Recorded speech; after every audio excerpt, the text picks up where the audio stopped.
Sounds Might like you're be probably right. 210 That's now. that's the exact number. Might be 210. That's funny. Yeah. Yeah, it's March 15th. Should start getting busy. Is everybody getting busier? More leads, more contracts? You should be starting to get busier. All right, let's see. What's my topic? How to get it all done in 40 hours, right? So unfortunately, it's a time management class, which is not very much fun. So I'm just I'm gonna teach my tactics for time management and take Q&A. And I'll give you an assignment that you can choose to do. So by the way, Cleo, I just talked to Kim. It went pretty good. So I'll give you an update later. All right. So what do you guys like? This is interactive, y'all. This is not lecture. So be ready to unmute yourself. If you don't have background noise, I don't mind if you stay unmuted. But Rebecca will mute you if you're interrupting the call. So time management for me is a journey. It's not a destination. And I get better at it, and then I get worse at it, and then I get better at it, and I get worse at it. So my question for you guys is, how do you feel about time blocking and time management? How do you feel about it? It works, just have to get better at it. Okay, so you feel like it works. Anybody else? Block. Maybe if you talk, some other people will talk. Yeah, I think it's okay. So Chris Go Clock. ahead. Chris Clock. I think it's a process, right? Because you continually get better at it, and it's exactly what you're talking about. It ends up getting a little bit better, and then it stinks, and you get more leads, and it ends up just being a process. It's systems. Cool. Jose, how do you feel about time management? Yeah, I was gonna say something to that effect, but also it's a discipline that needs to be created and you have to stick to it. Just like anything else, right? Like when you exercise, you dedicate a specific time to exercise, and the same thing goes for your time blocking for work. So it's no different for me. It's just a matter of creating the habit and sticking to it. Nice. Anybody else? Before I tell you how it makes me feel, anybody? Bueller? For me, it feels like handcuffs. Oh, Melanie, you raised your hand. Go ahead. Thank you. Go, you're muted. There you go. Yeah, I was just going to say, I had a coach tell me one time, it's not time management, it's priorities. Yeah, I think that's good. For me, it feels like handcuffs. It feels like restriction. It feels like rules. And I'm a little bit of a rebel. So it feels, sometimes I feel like I want to not do it and show people I could do it my way anyway. And like, that's not good. So it's really time and task management. And I'm going to introduce you to an idea that if you can grasp it and believe in it, it can help you get a lot done. So, you know, just to give you my qualifications, I up until about a year ago, I was always a top 10 originator at Summit Funding. I've done 400 loans in 1 year. I've done about 4,900 first mortgages in my career. If you count second mortgages, it's about 6,000. That whole time, I ran a branch that was the #1 branch at Summit for my whole career, with on average 15 to 20 loan officers at a time, doing between 500 million and 800 million a year in volume. And that whole time, I was a coach for the Corps, and I carried 12 to 15 students a semester. So I did all 3 jobs at the same time. So I'm telling you that because it qualifies me to teach you time management. And I think that you got to really understand what I'm saying to you is you really, really, really got to be careful about who you listen to and who you copy. Like what I see people do often is, instead of picking someone that has the results they want and going and like submitting to them and doing everything they tell them, they go find someone who agrees with them so they can keep doing it their way. I see that in salespeople a lot, and I do it too. I'm not judging. Just depends on the topic for me. For me, what ignited me to do all those things was simply that at a big event one time, I saw a guy, his name was Vinny, and he was on stage teaching at an event, and he had made 800,000 in that year, and he had $1 million in the bank, and he was teaching a professional loan presentation, and I just knew that if he could do it, I could do it. I just knew. And at the time, I was probably making 150 grand a year and had 50 grand in debt. And so I think part of time management to start off is believing that you can do it all. I think that is like a big part of it. And finding someone that does it the way that has the results you want and copy them. I'm not saying it's got to be me, but you got to find someone who has more than you have and does it and choose them as a mentor and seek that relationship.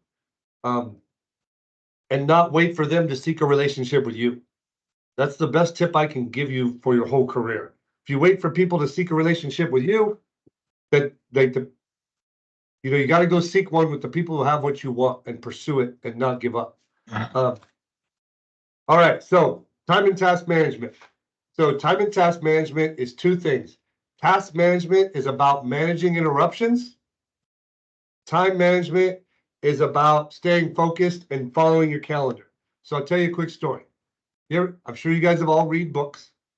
So when I read books, a lot of times I'm reading a book and it's usually a business book, but I'm reading a book and then all of a sudden I'm looking at the page and I have no idea what I'm reading. I'm totally out of place. And I'm like, I don't remember where I'm at. So I'll read the page before it, a little bit of it, and I don't remember that either. And then I'll read the page before that. I don't remember that either. And sometimes I'll go 3, 4, 5 pages back. And I know I read it, but I don't remember any of it. You guys ever do that? Have that happen? So that's a daydream, right?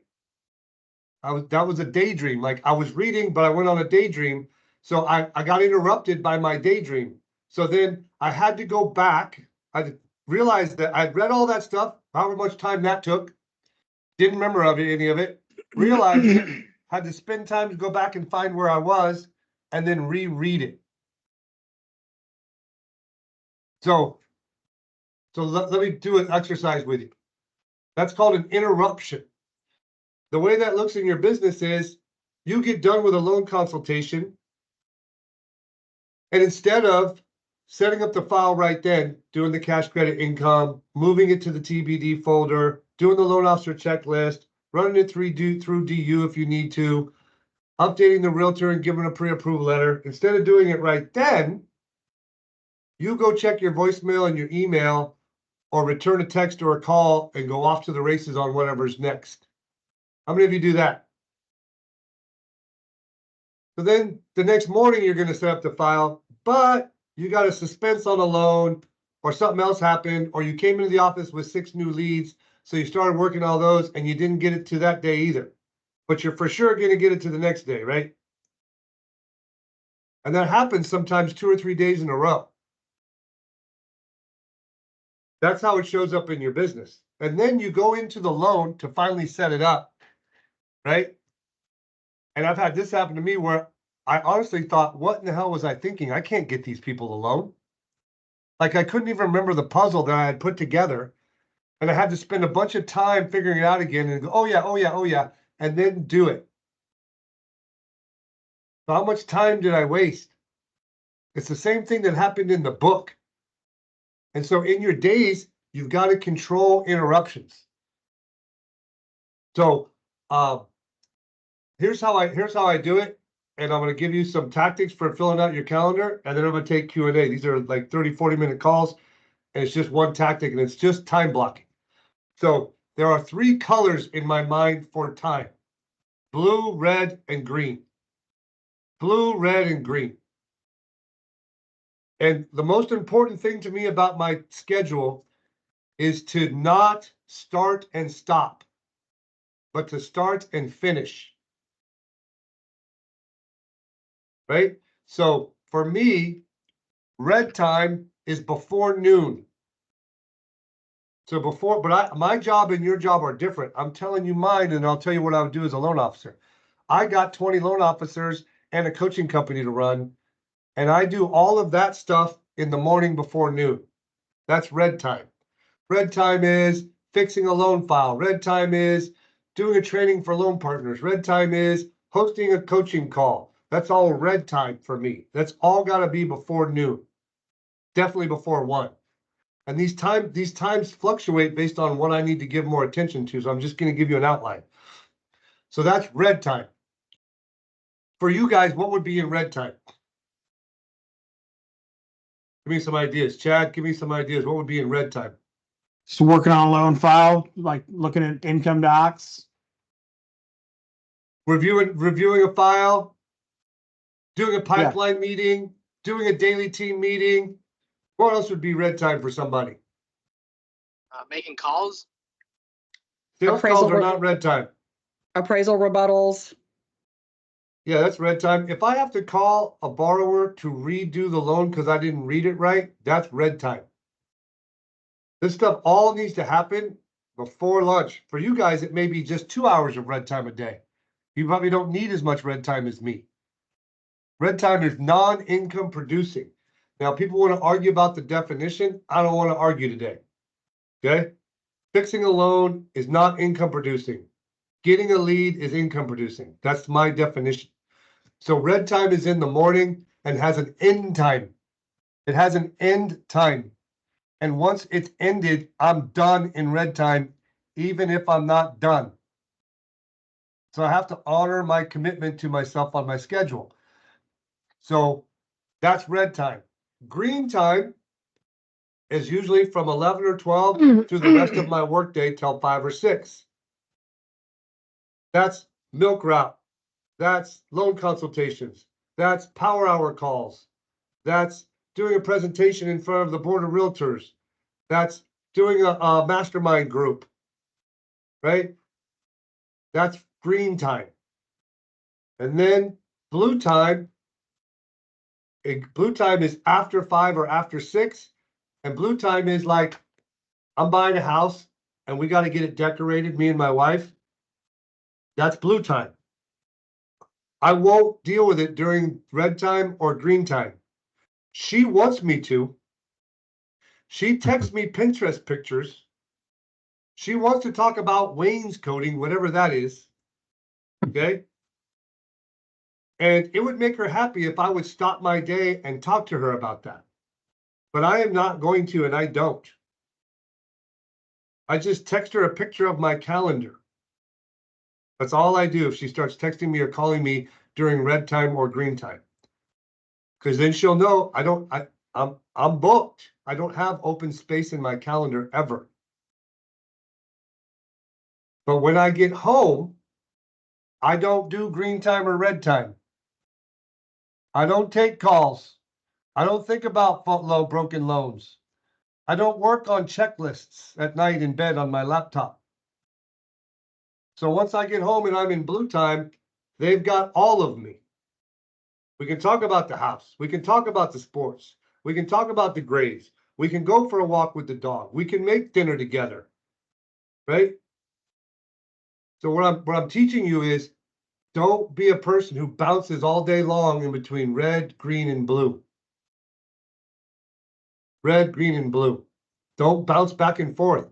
Don't do red time in the morning, drive to a milk route, and come back to the office and do red time again. It's inefficient. You're trying to find efficiencies in your day.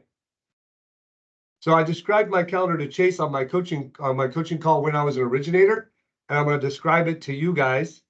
And then I'm going to give you a list of how to do your time block and take Q&A. Okay? But the big picture that I want to sink in is red, green, and blue, and do it in segments. Do not bounce back and forth.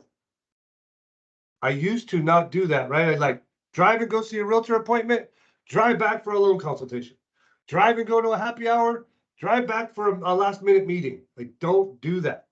Red, green, and blue. Red is mornings, green is the rest of the day. You guys should be at a minimum,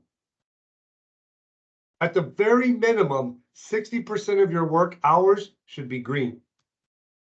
You have to achieve 60% of your work hours being green.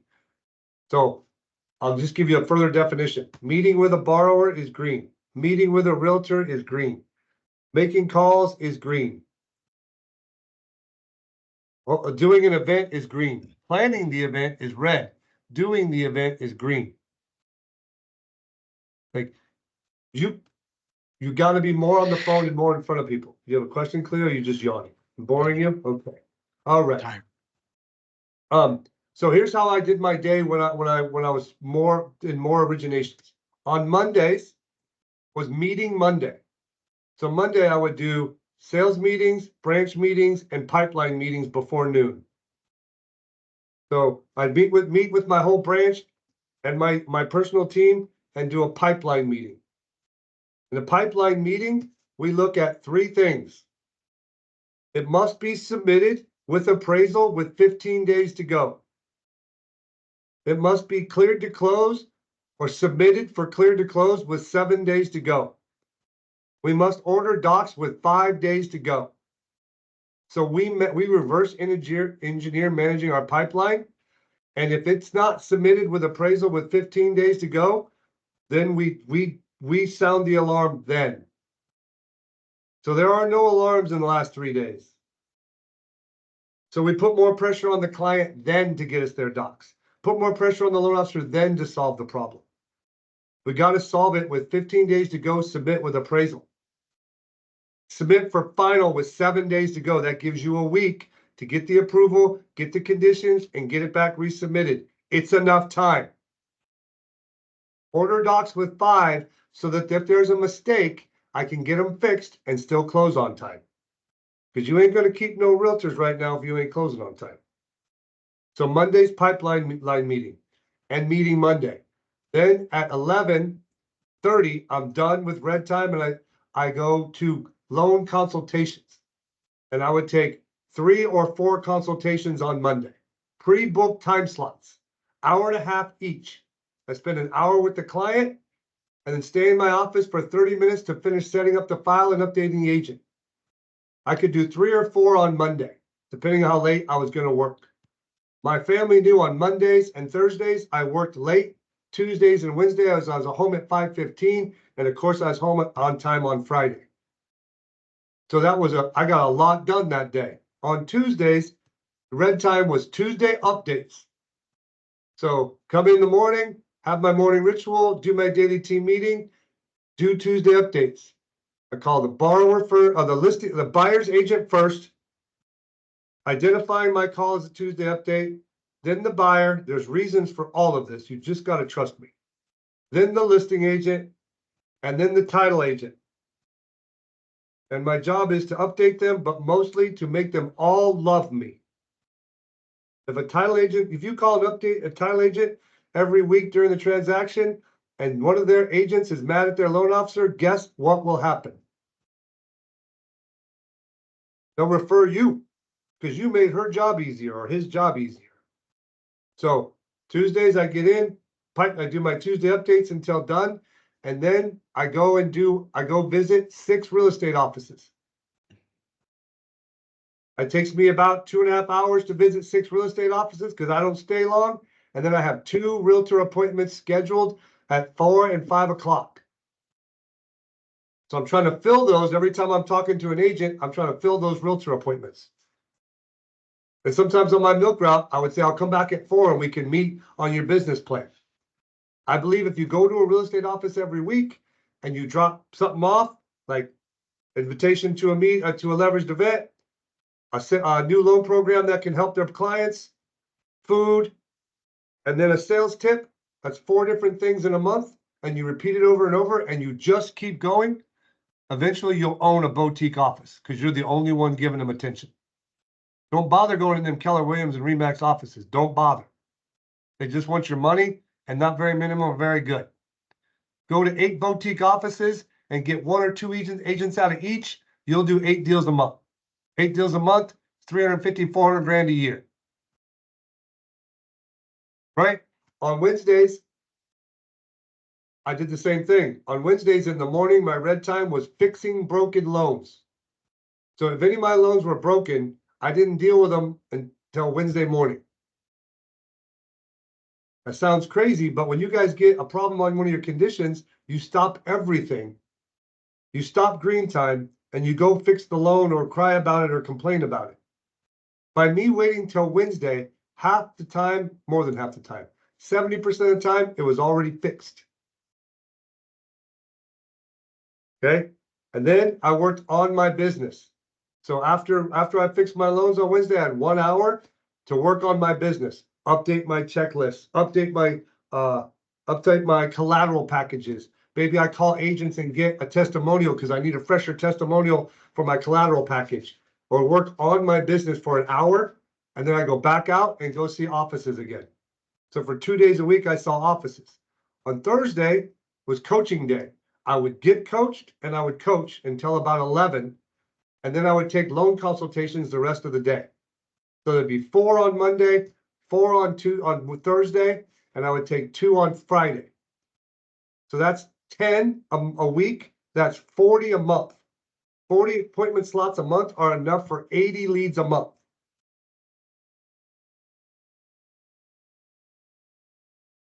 So it's enough. So I did consultations the whole day. Now, if consultations didn't show up or I didn't have them full, I would call old leads. Just call lead trackers back for a year. Anybody that you didn't convert, call them. Hey, Cleo, it's Jim. I actually got in contact with you last October. You were referred by Tom Phillips, and I was just following up. Are you still looking to buy a house? Did you make a move? Can I help answer any questions about the market? Call every lead you didn't convert if appointments don't show up. Or grab your 40 realtor list and call them and say, hey, I got something I want to run by you. Call me back. They call you back and you run by them. Hey, I'm trying to tweak my presentation so I can get us more referrals. What do you think I should do? Like, you got to be sales. You got to create sales opportunities. So on Friday mornings, I dress business casual. Monday through Thursday, I dress business. Friday morning, I dress business casual. I don't believe in showing up to work without being professionally dressed. I have a tough time working hard if I'm not professionally dressed. That's what I believe.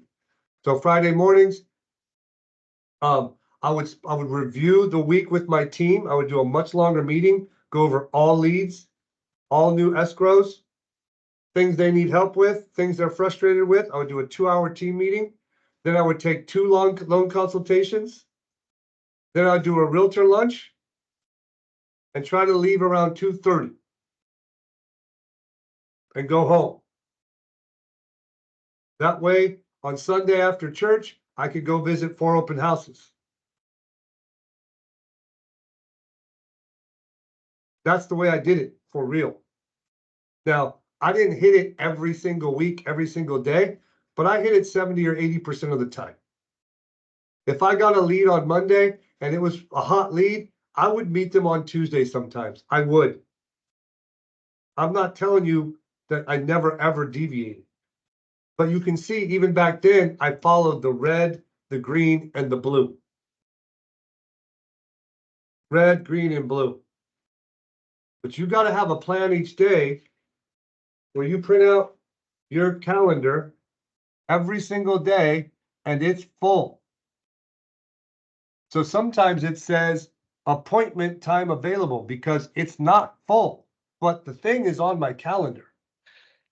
And when I'm coaching my people, even my coaches, and I have them show me their calendars, it's blank. Right? There's 2 or 3 things in the morning and then it's blank. It's not time blocked with never ending events, right? You set them in there and then they're never ending, right? And so then what I know is that they're running their day like this. They call a lead and they say, let's set an appointment. And then they say, what works best for you? And then you're taking every loan consultation at 6:30 at night or Saturday morning. And that just won't last. And you think they won't come in and other loan officers will meet them late. They have no idea what's going on. Whatever you tell them is normal is normal. You got to work harder on selling them on meeting you in person, and it sounds like this.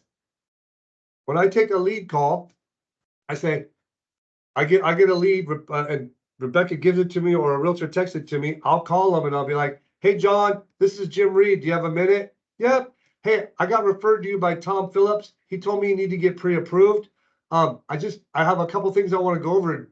Is that okay if I do that right now?" They're like, "Yeah." What I want to do, because I'm actually walking into a meeting right now, but what I want to do is explain the process and then maybe take any questions you have.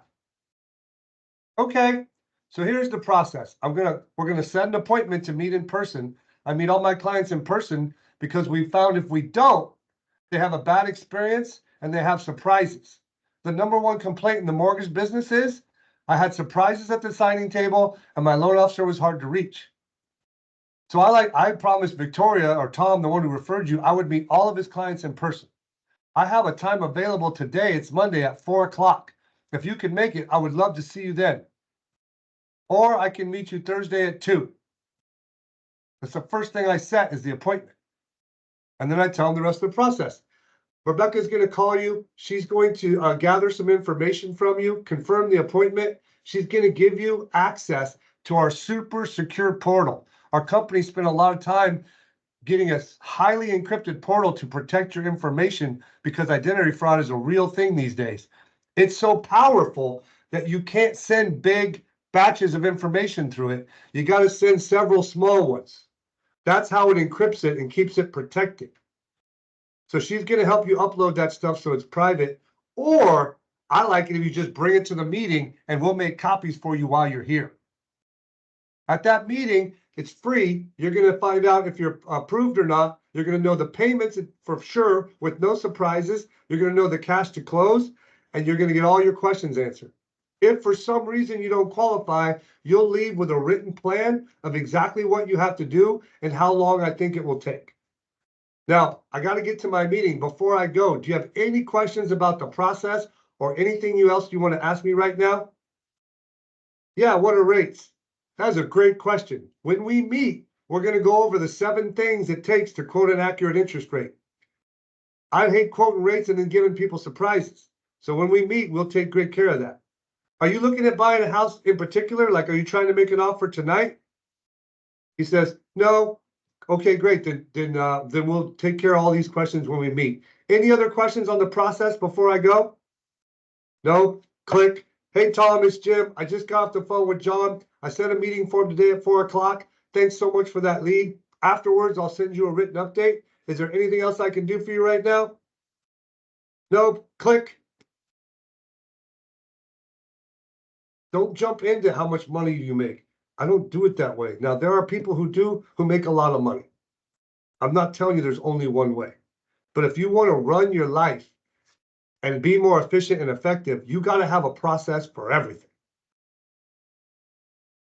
So here's how you do a time block. Get out a piece of paper. Actually, Rebecca can send you my time block class if you want it. And it has Monday through Saturday. And it has 6 a.m. to 6 p.m. And you just sketch out your calendar. And I'm going to tell you how to do it in a second. And then you sit it in front of you and you go into Outlook and you schedule all your recurring events with no end dates. So here's how I do it. I do family first. So any of my family commitments, I write them down and enter them into my calendar. Second thing I do is my mandatory meetings. Stuff I got to be at for my branch or my company, all in the morning. The third thing I do is my loan appointment spots. 90 minutes, an hour with the client, 30 minutes to set up the file. The next thing I do is all of my power hours. So you're going to block out an hour to make calls, put those in next. Next thing I do is the time slots for my milk routes. So I can go be seen in the community and go visit real estate offices. But Jim, I go there and there's no one there. I know. Just keep going. You'll run into someone and you'll find out what the better day to go is, when their sales meeting is, or you'll get that one off your list and add a different one. But leave the office and go on the milk route. Go see realtors. You plug that in, and then you plug in your lunches.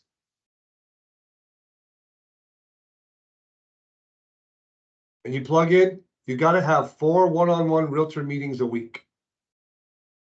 At least 2 with new realtors you've never done business with before. 2 of them can be maintenance meetings.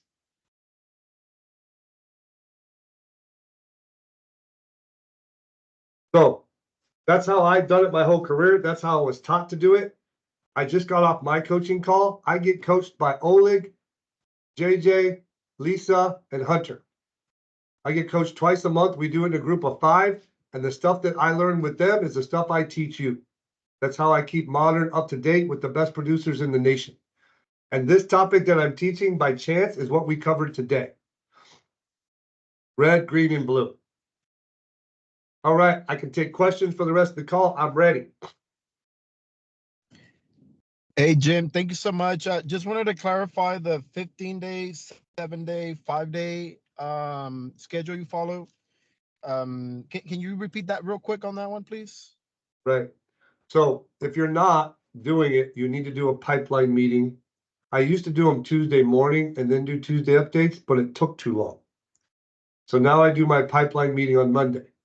There's a report you can get from Motivity that will give a loan officer all of their deals in contract and all their pre-approvals on one report. I created it. On that report is the borrower's name and cell phone number and the realtor's names and cell phone number, the start date, the close date, so you can have your pipeline of deals and your pipeline of pre-approved borrowers on one piece of paper sent to you every Monday morning. Then you meet with your processor, or if you have a branch, your branch manager and your processor, and you go over the deals.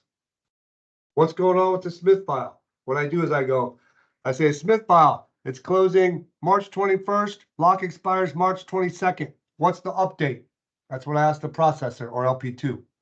And they tell me. And then I look at the calendar and was it submitted with appraisal with 15 days to go? Was it submitted for final with 7? Did we order docs with 5? Now I don't yell at people if we don't hit it, but if we don't hit those, I actually put an asterisk next to them and I send an email out to the whole branch.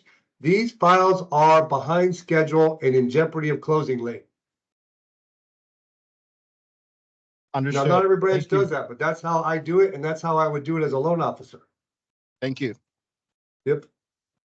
More questions for me about any of this stuff? Yes. Jimmy, what would you say to a young loan officer who keeps answering their phone during family time? How do they train their realtors to quit calling them at 8 o'clock at night? I mean, all you got to do is leave your voicemail that says, if it's past 6:30, I'll call you back in the morning. If you're like, hey, this is Jim with Summit Funding, you can call me at the office or leave me a message here. If it's past 6:30, I'm with my family and I'll call you back first thing in the morning. That's all you got to do. That's all you got to do. Now, if the realtor is going to stop using you because you won't work past 6:30 at night, and if you're okay with it, then you're okay with it. But if you're not, that's how you handle it. If I was single, it wouldn't bother me. If I was newly married, and it probably wouldn't bother us very much. But once I have kids, it bothers everybody. So I'm not saying look, there were times when I was starting this business in the first 5 years where I slept on the couch at work in my suit, woke up the next day, never went home and showered, wore the same suit and worked again. That happened many times. But I wanted to do a lot of business. I'm not saying you got to do that. But I'm saying this is, I don't know if this will come across right. But in the dating world, who picks? The man or the woman? The woman picks. Let's all be clear. Right? In the business world, who picks? The loan officer or the realtor? The realtor picks. Right? Okay, so let's act like that. If there was a realtor that I really want to do business with that was bugging me at 9 o'clock at night because they were single, and I'm no longer single and have a family, they just don't know what they don't know. And I really like them and they like me, I would probably go to lunch with them and say, hey man, I would talk to him about it. I'm getting a little heat at home. Do you think we could work on, what to do with late night issues? Here's what I was thinking. What do you think? And be collaborative and like the wisest man is a woman is the one who gets what they want to be someone else's idea. Because then you're not telling them what to do. So approach it with skill. Good question. All right, James. Talked about it earlier as far as the consultations. What do you do with the ones that need a PQ immediately? Like it's Friday afternoon, you have no docs in. Do you just scramble? Is there a certain flow that you use for something like that? Because that's how some of my So you're deals work. saying I get a late night call or a weekend call and they want to make an offer this weekend, right? Yeah. You're not gonna like my answer, but I'm gonna tell you what I do. James, in 8 minutes, I can tell if you qualify or not without running credit and be comfortable sending a letter. And then I would call the realtor and say, I talked to them based on all the stuff they told me, which I investigated and grilled them. They're pre-approved for 800,000 with 20% down. And I scheduled a meeting for Monday and gave them a list of the docs to organize. And I'll send you a pre-qual letter. After Monday, I'll send you a pre-approval letter. James, how's your credit? 620. Okay. How many times you been late in the last 12 months? 3 times. Have you ever had any other problems with your credit? Nope. How much money you got in the bank? About 15,000. Where do you work? I work at a car dealership. You sell cars? I do. How long you been doing that? 2.5 years. Wow. James, I think you should wait to make an offer. Gotcha. I've never used that one before. That's perfect. Say why. Doesn't sound like you qualify. No, Could have yeah, issues no, with income. ask me why. Tell me why. Why? You're a car Why? guy. You're a car guy. You think you know everything. You think you know credit. You think you know loans. I know car guys. You think you know everything. So ask me why. Why? Because I don't want you to break your wife's heart, bro. We go make an offer on this house, dog, and then you can't qualify or can't afford it. And then what? Now, if you want me to send a pre-qual letter and you and your wife get on the phone with me right now and she hears me say that I'm not guaranteeing it, I'll do it for you. But you got to be here Monday morning at 10. That is exactly what I would do. Exactly word for word. Even with the bro in it. Yes, Miss Denise. With regard to that, it all depends on what my weekends are like, is whether I'll like stop to do it. But someone told me a while back, make yourself worth waiting for. Distinguish yourself, that if someone knows that they can't reach you, be worth the wait and have them explain, hey, look, they'll get to you. She's worth the wait. And I mean, Yeah. Yeah, I I'm for worth sure waiting. agree with that. Ask me if I take calls for leads on the weekend, Denise. Do you take calls for leads on the weekends, Jim? Yes. But they're 3 minutes. I don't pull out my laptop and take an hour with them. I call them and I say, hey, I'm sorry I didn't take your call. I'm actually at a soccer game, even if I'm not. So you referred by Victoria and she said you got a house you want to make an offer on this weekend. She told me they're accepting offers all the way till Monday night. Because that's the truth, you guys. They don't just cut the offers off Saturday, all right? They take all the offers for the weekend, right? So we got to get you into my office Monday morning. Do you have a paper and pen? I want to give you a list of the documents you got to collect. And I need you in my office at 10, or we got to do a Zoom at 10. And then I'll be able to get a pre-approval letter to Victoria so you can make an offer. So the process is this, this, and this. Do you have any questions for me?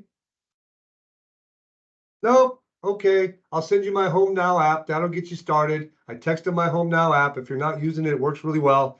And then I call Victoria and say, I texted them my Home Now app. I gave them the list. Now, I always make them write down the list of documents. If you don't do that, change immediately. Say, grab a paper and pen. I'll wait. And then make them write down the list, detailed. Because once they write it down, it's in their brain. And the first time you talk to them, it'll all be there. If you just email them, they won't read the email until the last minute, and they won't be able to get all this stuff, and you'll be chasing around for documents forever. If I could give you one task and time management tactic, it would be to verbally give them the list in detail and make them write it down and go slow. Because the first meeting you have with them, everything will be there, and the rest of the file will go faster and smoother. It is for sure a home run. Oh, Jim, you're old. People do email. They just want me to text it to them. I know. Don't listen to me.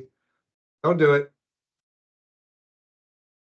When I cheat for a test, when I wanted to cheat for a test in math, I would get one of those mechanical pencils, you know, the ones that write really sharp and dark. And I would get, they didn't have sticky notes back then, but they had square pads of notepaper by the phone. And I would write all the formulas with my mechanical pencil on the little square piece of paper. And then I would intend to take it to the test and put it under my leg so I could go like this when I take the test and look at the formula. I took stats 3 times, okay? But when I finally did that, I didn't need to look at the piece of paper. It took me so long to write them down legibly small that they sank in. That's what I'm doing with this list of documents for my clients. If the borrower has everything the first meeting and you meet them in person and run it automated, Chad, listen, they've got everything. They got the divorce decree. They got the 2 pages of the trust. They got the bankruptcy complete. Like they got it all. And they come in and they meet with you for an hour and you run automated. You print it out. You highlight anything they still need to give you and you hand it to them. How fast could you close? Yes. 10 days. However 10 long it takes to days! get an appraisal. I could get everything ready waiting on the appraisal. It'd be clear to close waiting on the appraisal in 10 days. At this company with these turn times right now. So what matters most is the little stupid trick I just taught you. How do you meet them in person? And how do you make them bring everything to the first meeting? That's time management. That's time management. It's a skill. It's a willingness. Like service is not saying yes. Can you just email to me? No, I can't. Because when I do, people don't read it and they don't bring everything. And then the information's wrong and they get mad at me. And then their loan doesn't close on time and they lose their house. I'll wait. Get a pencil and a paper. Like when you answer the question, tell them why it's important to them. Don't tell them why it's important to you. You say, I just found that if we just spend 2 more minutes together and go over the list, that you'll actually bring it all in and your loan will go so fast and smooth, which will help you be more competitive and help you get the house you want. If you bring it all in the first time, we can do a 12-day close. Ain't nobody else offering that. They'll be like, okay. But if you lead with, okay, whatever you want, guess who's in charge? And then you'll never be efficient in time management. You'll be yelling at processors and underwriters and Summit talking about why do we need this and why do we need that and I need to waive this and we've already gone back to them too many times and blah, blah, blah. That ain't being a loan rep. You got to be in control. All right, 1 or 2 more questions. I got to go eat. Jim, do you have any issues with the 4 and 5 appointment time for agents in the afternoon? Like them rescheduling, oh, I got a showing and blah, blah, blah. Yeah, they flake a lot. But we But I wouldn't haven't want to found put it them, to be we more. wouldn't I want to haven't put them in the morning. Like, I think that's a good point. Maybe do them at a different time. I think it's okay. That's the way I used to do it. Because I felt like I would never go see the branches if I didn't go in the, like, realtors are not there before 10. Then they're there in the middle of the day. And then the really good ones are there in the evening working. Another question for you. Can it be green? Can you do your green time? You're saying green time's after lunch, but what about our theme days? Oftentimes we want our realtor calls to be before noon, right? I do red time in the morning. You could, like, you guys don't need as much red time as me because you don't manage a branch or a coaching company. So your red time could end at 11. So on Mondays, you would start calling at 11 realtors?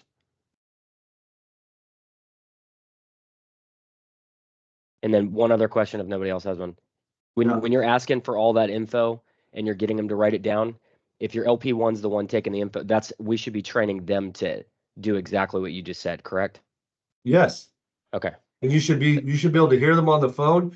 And when they do it right, you should run out there and hug them. And when they do it wrong, you should run out there and say, hey, I really need you to do it the way we talked about. Like, I really got to tell you on every time, you can't say what time works best for you. You got to offer them 2 spots. You got to stick them into my slots, and then you got to make them write down the list. Please, please, please, with sugar on top. It'll make my wife happy. Like, you just can't ignore it. What most people do when it comes to managing, what salespeople do when it comes to managing team is this: ignore, ignore, ignore, ignore, blow up.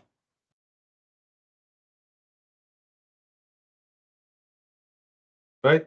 But if you just jump on, if you just like, you see her do it right, and you run out there and say, that's it right, you did it right. And when they didn't do it the way you wanted, you jump on there, you jump out there and be like, hey, you did a great job, and I need you to do this one thing this way. What you doing on here, Todd? You're muted, big time. I saw it in my calendar and I'm like, oh, Jimmy's teaching something I'm getting on. I just got off the call. You're 47 minutes late. I was on a meeting. And it's time management, just in case you didn't know. All right. Anybody else got questions? We're just wrapping up. Mr. Chad? I got a quick one. You talked about giving 2 time slots. Like, that's what we do right now. And I've been thinking about implementing like Calendly and now like having a calendar that's they can pick it. Yeah. But is there science behind just giving them 2 over Calendly? I have heard lots of great things with that tactic. I haven't used it, but I haven't heard anybody not like it. As long as those slots are, I mean, you might want to say, hey, sooner than like, I guess I can't say it doesn't work, Chad, and I haven't heard anybody that uses it say it doesn't work. And I think that if you had those recurring events in there, it'd probably be working even better than having a loan partner do it, now that I think about it, because the loan partner is going to choose the path of least resistance, right? So if the client gives them resistance, they're going to say, if you let, like, what I know is, if once my loan partner knows that I'll go outside of my schedule, then she tends to go outside my schedule a lot. So it's probably better is what I'm thinking, Chad. You should do it and let us know how it goes. Will do. So, all right, guys, any last questions? Hey, Jim, just a quick testimonial. I started shifting over the past maybe 4 or 5 months to make an hour and a half for my consultations. So I get all the paperwork done and send out the realtor crack and the consultation overview, and it transforms your business. You stop spending so much time, hours a day, chasing documents. Jim, you shifted me to the hour and a half also, and it's the best thing that I've done. I was waiting 2 and 3 days, and you had me go to the hour and a half. It's truly the best thing I've done for my meetings. When I was doing, like, when I first started doing this, I would do 2 hours. But with technology and stuff, I think hour and a half is okay. You got to do the professional presentation every time with every client. Don't ever skip it. You got to lead with trying over trust. You got to ask them, what's 2 or 3 things that keeps you up at night when you think about buying a house? You got to ask them why. You can't, oh yeah, it makes sense. You want to stay within your budget. Okay. You got to be, why do you want to stay in your budget? They look at you like you're nuts. What do you mean, why do I want to stay in my budget? Well, like for me, I want to stay in my budget because I want to retire in 9 years and 8 months. So I got to stay in my budget so I can hit that, because I don't want to work past 66. Why do you want to stay in your budget? They're like, well, I got 3 kids and they want to go to college. How old are your kids? How much are you saving? You got a picture? None of that would have happened if you guys, the way you guys do it. Like, you can't just assume why. You got to make them say it, and you can't lead them. And it's uncomfortable. But if you don't do that, you're going to get shocked. Period. All right, guys, I got to go eat. I'm starving. Bye.